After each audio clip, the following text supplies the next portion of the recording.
ওই আমার দুটি নয়নে বহিছে সগনে যেমন শ্রাবণ মেঘের ধারারে ললিতা, শ্রাবণ মেঘের ধারা। ও যেন শ্রাবণ মেঘের তারা গো ললিতা, শ্রাবণ মেঘের তারা। ললিতা, কি বলবো আমি আমার কথা। পরাণ বধূকে যখন আমি দেখেছিলাম,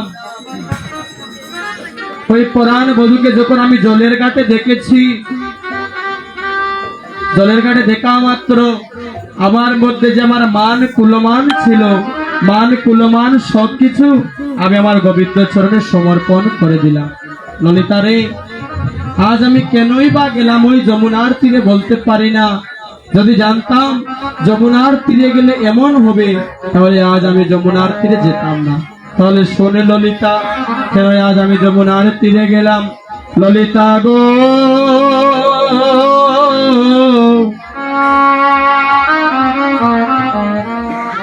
ও ললিতা, কেন গেলাম আমি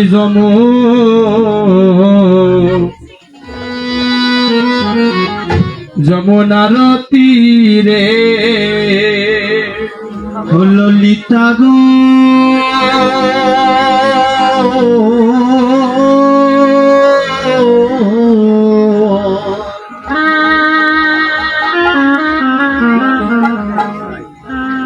হয়ে আমি কেন গেলাম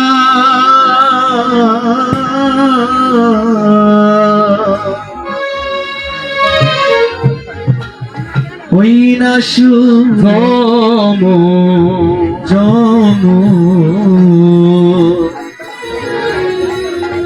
যমুনার জলে কেন গেলাম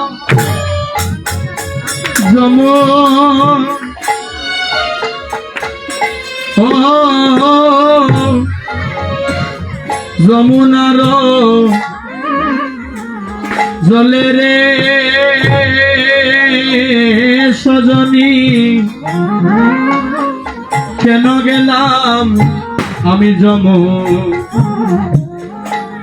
যমুনার জলে। হয়ে আমি কেন গেলাম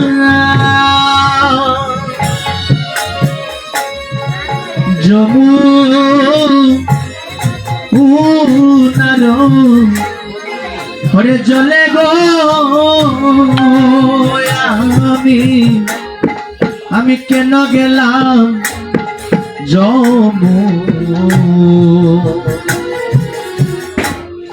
যমুনার জলে। সেটাই নন্দের দুলাল সাত পাতিয়ার রূপের ভাব, সেটাই ব্যাদ ছলে কদমের মূলে। সেটাই নন্দের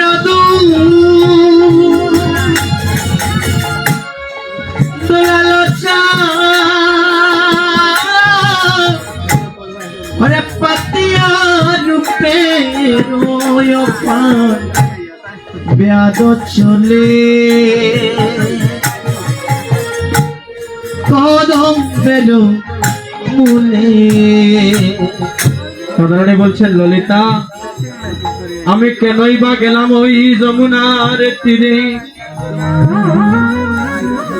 যমুনার তীরে গেলে জানতাম যদি এমন হবে, আজ আমি কখনো যেতাম না ওই যমুনার তীরে।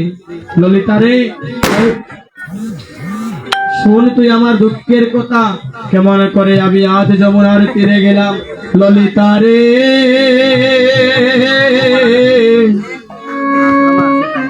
সামে দিয়া হাস্য সুদাছা অঙ্গ ছটা আতাকা আমার আখি পাখি তাহাতে পড়িল ও সখী রে সখী রে দিয়া হাসো সুরাচা অঙ্গ জটায়া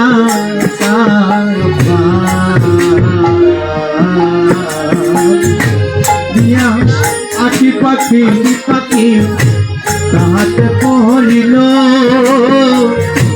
ও সখী রে ও সখী রে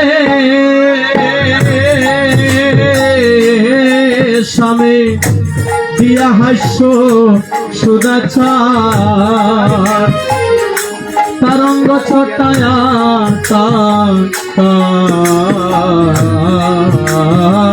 আমার আখি পাখি বন্ধুতে পড়িল ও সখী রে সখী রে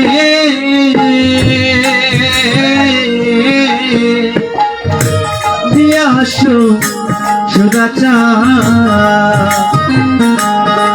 জটায়া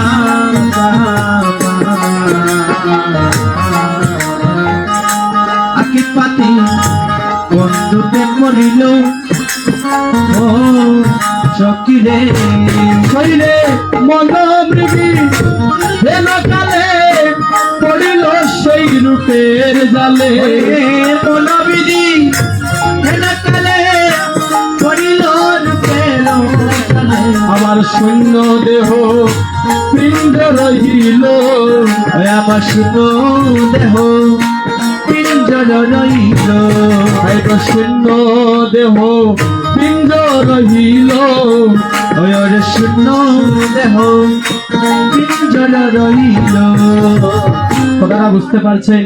রাধারানী বলছেন ললিতা রে, যখন আমি গিয়েছিলাম যমুনার তীরে জল ভরার জন্য, দেখলাম ব্যাধ ছিলেন। ব্যাধ অর্থ হচ্ছে যারা শিকারী, যারা শিকার করে পশু পাখি। রাধারানী বলছেন ললিতা, এই জগতের শিকারীরা যেমন ব্যাধ, যেমন পশু পাখি শিকার করার জন্য ধ্যান করে বসে থাকে, আমার গোবিন্দ আজ আমার মন পাখি শিকার করার জন্য ওই যমুনার তীরে কদম্ব কারণে আমার গোবিন্দ বসেছিলেন। ললিতা, যখন মাত্র আমি আমার নয়ন দিয়েছিলাম পরাণ বধূর দিকে নয়ন দেওয়া মাত্র আমার এই দেহের মাঝে শুধু প্রাণটাই আছে, ওই প্রাণ বাদে আমার দেহের মাঝে আর কিছু নাই। ললিতা রে, তাহলে শোন আজ কি হয়েছে। সখী গো, দাঁড়াও হরি বল। দাদারে বলছে ললিতা, আজ কি হয়েছে জানো? টিপুটা বাড়িয়ে রেখো। ললিতা গো, ধৈর্য সালে মত হাতি আরে লজ্জাশীল হে মহাগা গুরু গৌরব সিংহ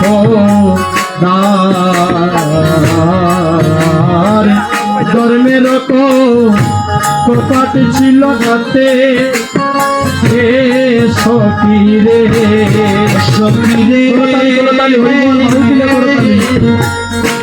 লজ্জাশীল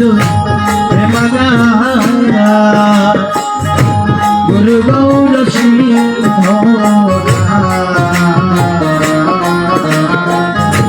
ধর্মে কপাট ছিল ও সখী রে, ও সখী রে,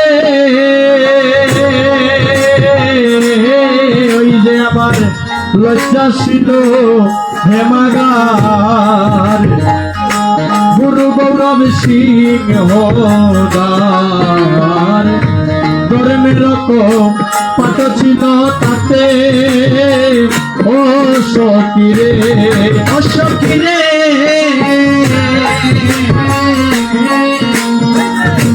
লজ্জাশীল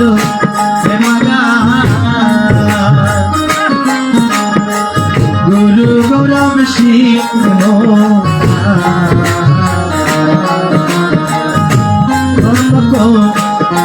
ছিল সখী রে, ওই যে বংশীর দনি খোঁজ লাগাতে পরে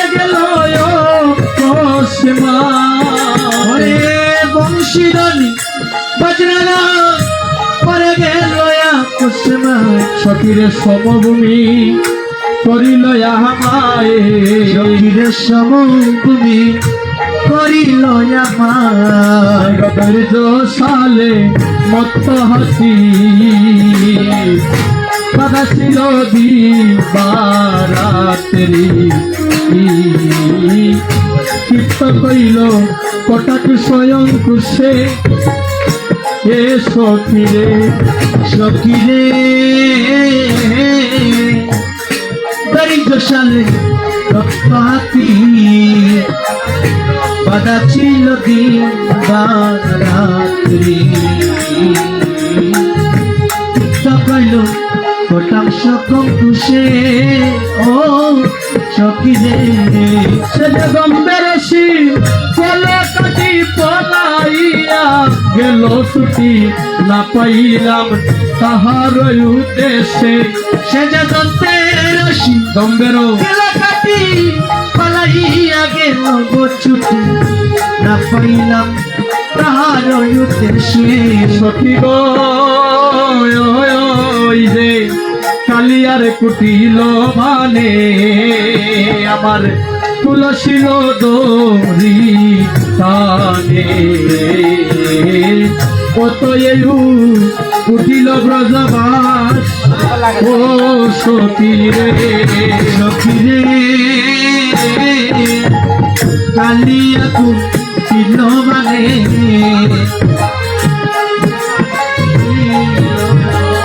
দরি তানে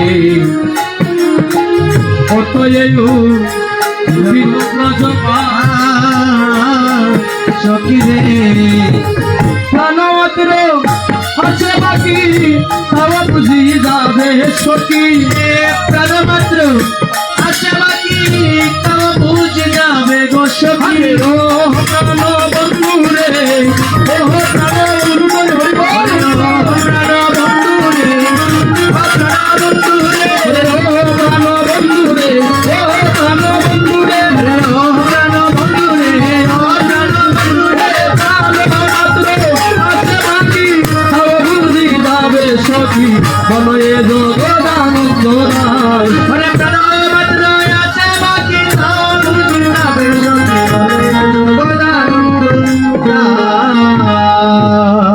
বদরানী বলছেন ললিতা আজ আমি এমন এক রূপ দেখলাম পরাণ বধুর যে রূপ দেখিয়া আমি আমার মধ্যে আর থাকতে পারলাম মায়েরা অনেক কষ্ট দিচ্ছে আপনাদের আর বেশিক্ষণ নয় একটু কৃপা করে আমাদের সঙ্গে থাকবে তাদের রাধারানী বলছেন ললিতা রে পরাণ বধুর এমন রূপ আমি দেখলাম রে আমি বৃষবানু রাজার কন্যা হয়ে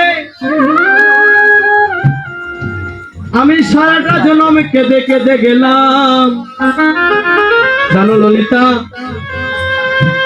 প্রতিটা যুগে যুগে আমার কেঁদে কেঁদে গিয়েছে জানো এই দাপর যুগে হয়তো আমি বৃষবানু রাজার মেয়ে কিন্তু ওগো জানো সত্য যুগে ছিলাম আমি সত্য নারায়ণী দুর্বাসার অভিশাপে সেদিন আমি হলাম মর্তবাসিনী ওগো জানো শুধু এই যুগে নয় সত্য যুগে আমার কেঁদে কেঁদে জন্ম গিয়েছে সত্য যুগের পর কোন যুগ গো মা সত্য যুগ পরে কোন যুগ বলে ত্রেতা রাধারানী বলছেন ললিতা শুধু এই যুগে আমি কাঁদছি না আমি সত্য যুগেও কেঁদেছি যখন সত্য যুগ চলে গেল যখন আসলো ত্রেতা যুগে হলাম আমি শ্রীরাম গরণী এবারে বিমাতা মোর হইল বৈরী আমি হলাম বনবাসিনী ওই ত্রেতা যুগে আমার কেঁদে কেঁদে জন্ম গিয়েছে যখন ত্রেতা যুগ চলে গেল যখন আসলো দাপর যুগে হলাম আমি আয়া নগরণী এবার ননদিনী মোর হইল বৈরী আমি হলাম কৃষ্ণ কলঙ্কিনী ললিতা শুধু এক যুগে নয়, প্রতি জন্মে জন্মে আমাকে কাটতে হয়েছে। ললিতারে, যদি কপালের লিখন ভালো না থাকে তাহলে রাজার ঘরে জন্ম নিয়েও সুখী হওয়া যায় না। আর যদি ললাটের লিখন ভালো থাকে তাহলে দেখবেন চাষার ঘরে জন্ম নিয়েও চির সুখে থাকা যায়। হরিবল। কিন্তু রাধারানী বলছেন, ও ললিতা, যদি আমার কপালের লিখন ভালো থাকতো তাহলে আমি রাজার ঘরে জন্ম নিয়ে কেন আমার কেঁদে কেঁদে জন্ম যায়। যদি আমার ওই ললাটের লিখা ভালো থাকতো তাহলে আমার আর কাদা লাগতো না। ললিতারে, জানি না দারুণ বিধি কেন আমার ওই ললাটের লিখনটা এমন করে লিখে দিল, আমি রাধারানী সারাটা জন্ম কেঁদে কেঁদে যায়। জানেন মাগো, আপনারা যে উনুনের মধ্যে রান্না করেন, চুলার মধ্যে যে রান্না করেন, চুলার মধ্যে যে লাকড়িটা দেন, আপনারা ভিজা কাষ্ঠ দিয়ে রান্না করেন না শুকনো কাষ্ঠ দিয়ে রান্না করেন? হ্যাঁ, শুকনো লাকড়ি। আচ্ছা, কিন্তু রাধারানী জানেন, যখন রান্না করতেন ওই উনুনের মধ্যে কখনো শুকনো কাষ্ঠ দিয়ে রান্না করতে পারতেন না। কারণ কি জানেন? কারণ শাশুড়ি ননদীর সামনে রাধারানী কোনোদিন কাটতে পারতেন না। কিন্তু যখন গোবিন্দের কথা মনে হতো, ওই উনুনের কাছে গিয়ে শুকনো কাষ্ঠের বদলে ওই শুকনো কাষ্ঠের মধ্যে রাধারানী জল ঢেলে দিতেন। মা, যখন আপনারা শুকনো কাষ্ঠের মধ্যে জল ঢালবেন তখন ওই শুকনো কাষ্ঠটা কিন্তু ভিজা কাষ্ঠ হয়ে যাবে। আর যখন ভিজা কাষ্ঠ উনুনের মধ্যে দিবেন তখন কি হয়?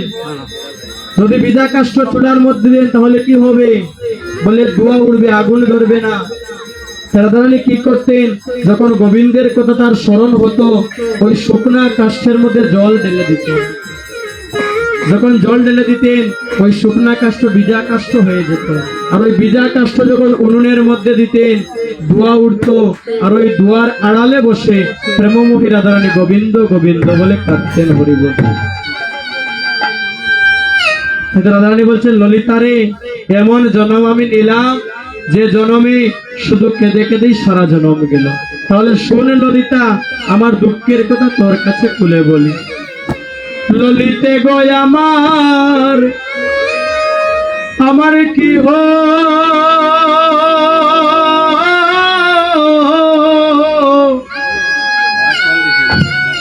কি হইল অভয় ললিতে,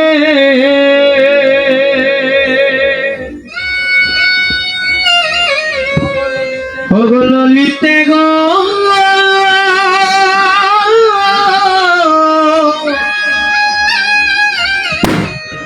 ললিতে, আমার কি হইল অভয় ললিতে। ললিতা, ওই পরাণে বধুর সনে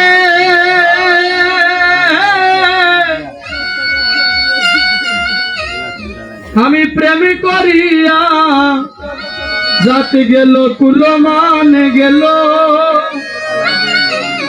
কুলমান গেল গো অভয় ললিতে।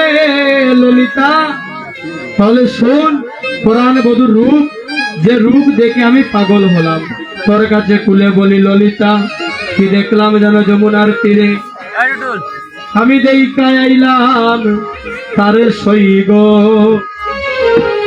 আমি দেইকা আইলাম তারে, আমি দেইকা আইলাম তারে সইগ, দেইকা আইলাম তারে। রাধারানী যে রূপ দেখলেন ওই রূপকে আপনারা দেখবেন, দেখতে আনন্দ চিত্তে করে তালে দিবেন। আমি দেইকে আইলাম তারে সইগ, দেইকে আইলাম তারে, ওই আমি দেইকে আইলাম তারে সইগ, দেইকে আইলাম তারে। ওই আমার দেখি ওকে এত রূপ নয়নে না ধরে, ও আমার কি ওকে এত রূপ নয়নে না ধরে।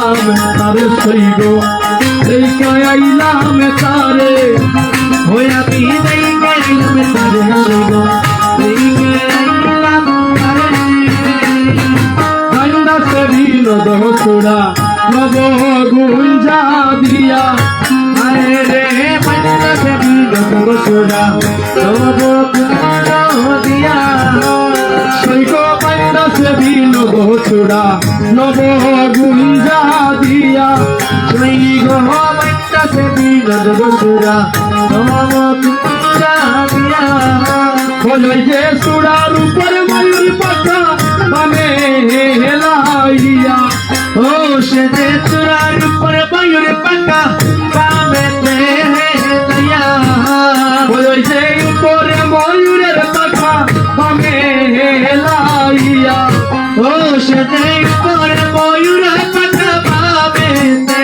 হেলাইয়া আমি দেখে আইলাম তারে সইগ দেখে আইলাম তারে ওই আমি দেখে আইলাম তারে সইব দেখে আইলাম তারে মোহন মুরলি হাতে কদম্ব হেলন আরে রে মোহন মুরলি হাতে কদম্ব হেলন সৈগ মোহন মুরলি হাতে কদম্ব হেলন শৈব মোহন মুরলি হাতে কলঙ্গ হেলন আমি দেখি আসামের রূপ হইলাম চেতন ও আমি দেখি আসামের রূপ হইলাম চেতন আমি দেখি আসামের রূপ হইলাম চেতন ও আমি দেখি আসামের রূপ হইলাম চেতন আজ আমি দেখে আইলাম তারে সৈগ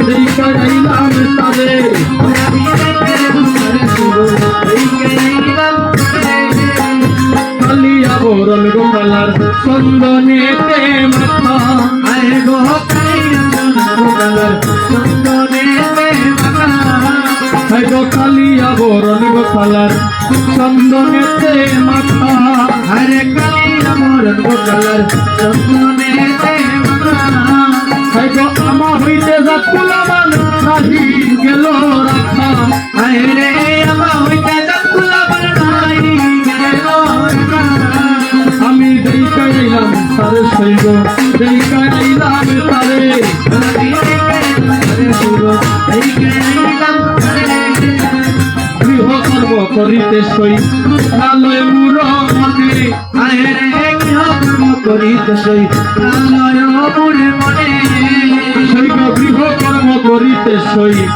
আলয় মুর মনে আরে কি কর্ম করিতে সই আলয় মোরে মনে হাই গো জ্ঞান দাসে কইবা বিয়াদি সোম সামেল হো অনেক জানা হদাসে বাবি আমি সংসারে হো হাই গো জ্ঞান দাসে কইবা বিয়াদি সোম সামেল হো অনেক জানা হদাসে বাবি আমি সংসারে হো কইবা বি সোম সামেল হো সংসারে হো হাই গো বি সোম সামেল হো সংসারে হো আরে জ্ঞান দাসে বিগল বাবি আমি সংসারে হো অনেক জানা হদাসে বাবি আমি সংসারে হো তারে সইব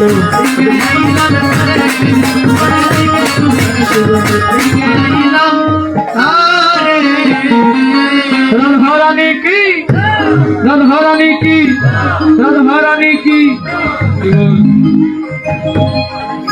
রাধারানী বলছে ললিতা ওই পরাণ বধুর এমন এক রূপ যে রূপ এই দুইটা নয়নে দিয়ে দেখা যায় না দারুণ বিধি রে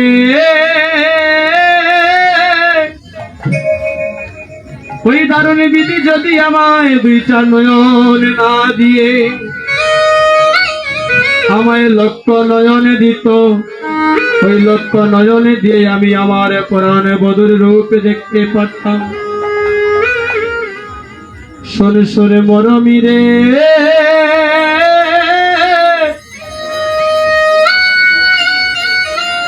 কি বলবো রে ললিতায় আমি আমার মনের দুঃখ, পরাণ বধূর সঙ্গে প্রীতি করেছিলাম সুখ পাবার জন্য,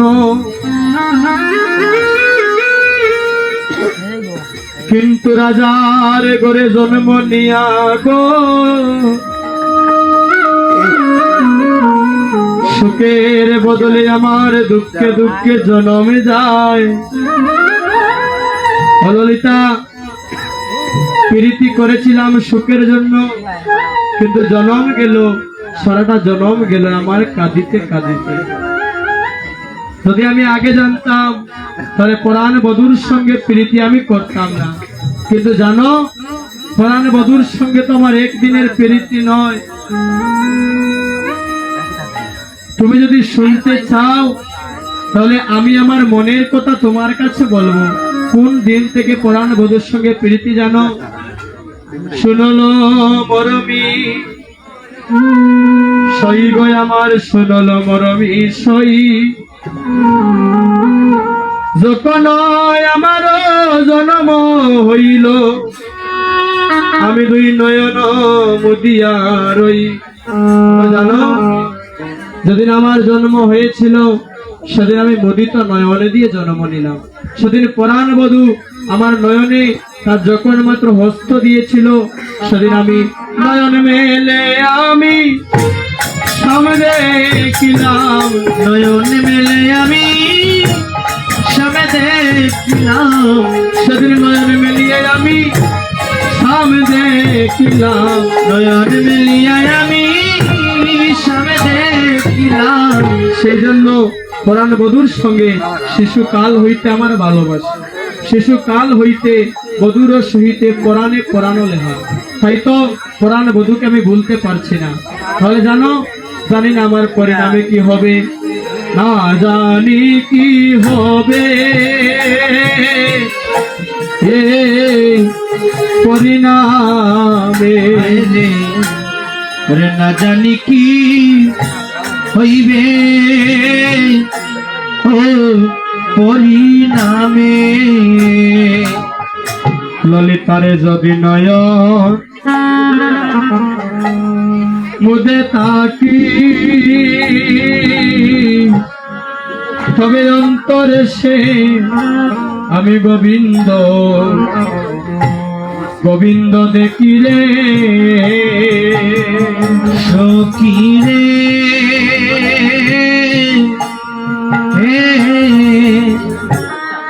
যদি নয়ন মুদে তাকি,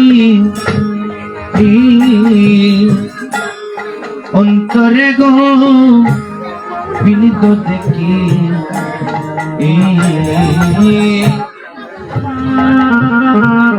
দুই নয়ন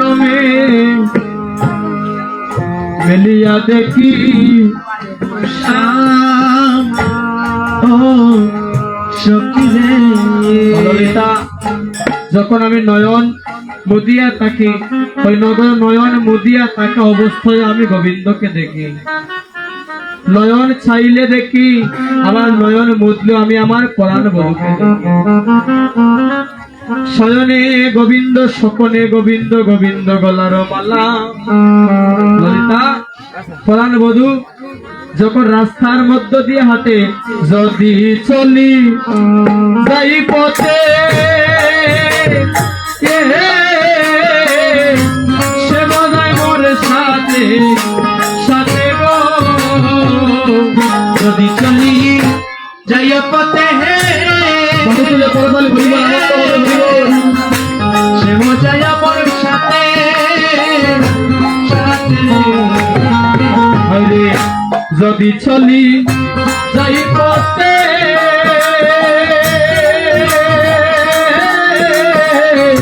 সে মজায় মোর সাথে সাথে রে, যদি চলি যাই পথে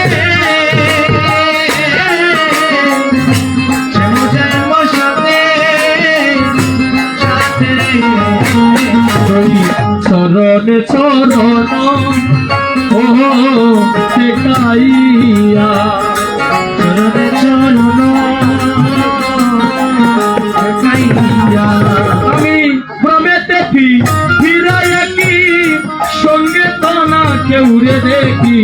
পড়ে থাকি যেন মুরছিয়া।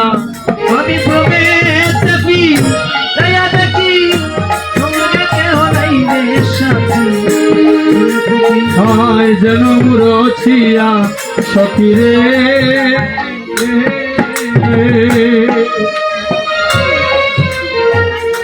কহিনু কহিনু তো তোদের আগে টাকা পাইলাম সে মোদাগে।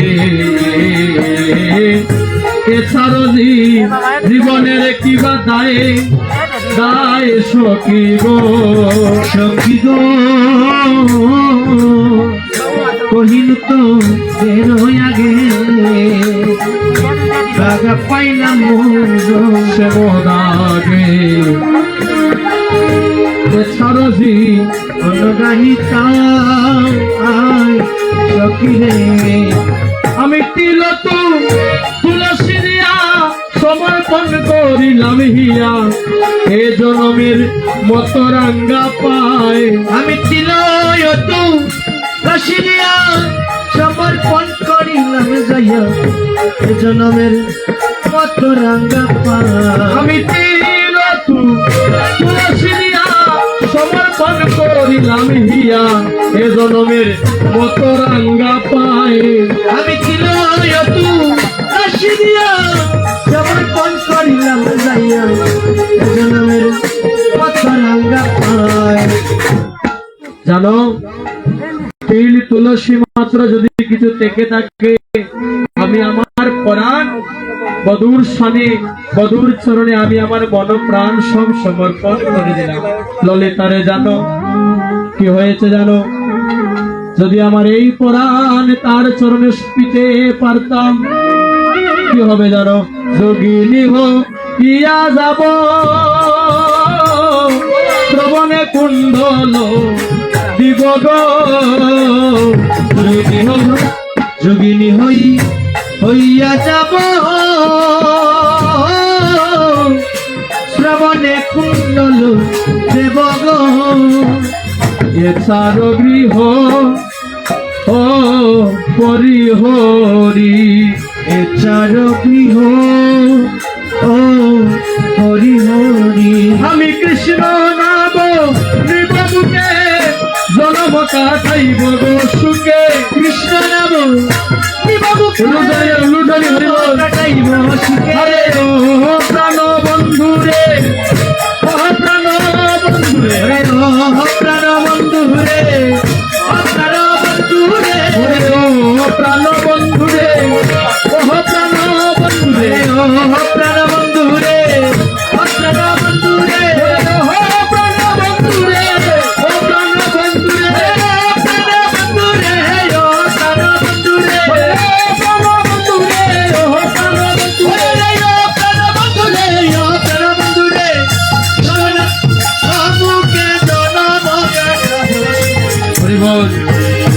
বলছে ললিতা কৃষ্ণ নাম নিব মুখে জনম কাটাইব সুখে টাঙ্গাল যদু কহে এই বাঞ্ছা করি। আমি চাই আমার এই প্রাণ যেন আমি আমার প্রাণ বধূর সঙ্গে সমর্পণ করতে পারি। ললিতা রে ও ললিতা যেদিন আমার জনম চলে যাবে